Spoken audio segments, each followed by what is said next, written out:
Good morning. This is Wednesday, October 6th, 2021. This is Eric Sepanek. I'm Steve Rand, and this is the Gold Spot.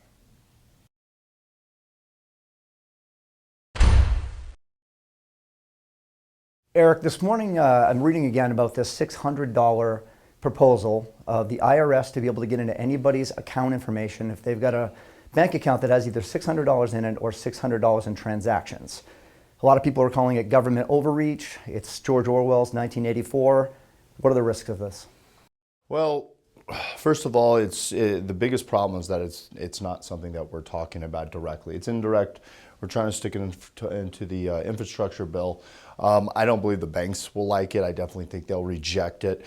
Just the overall infrastructure of the digital management systems that they would have to implement to get that to work would be pretty robust.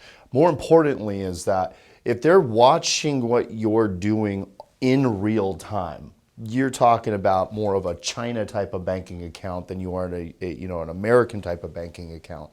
And yeah, it's threatening for sure. Yeah, well, Janet Yellen, the Fed secretary, or excuse me, the Secretary of the Treasury is now saying that, that this is totally legitimate, that they're targeting money launderers and people that are, trying to evade taxes. But I've talked to a lot of clients that say that this is just a total overreach and it's basically just a total going after all of our privacy. Well, I mean, yeah, and you start to say it, the Fed chair, because she was the Fed chair, right. And she is now the Treasury Secretary, but more importantly, she has really turned out to be less of a money manager and more of a political advocate for this party, which wants to make sure that it strips privacy in every aspect of your life. But it's for your safety, Steve, so. Yeah, no, see, our clients are obviously, as you know, very, very focused on privacy, and many of them are looking for that as their number one goal to accomplish. So how does what we do fit into that?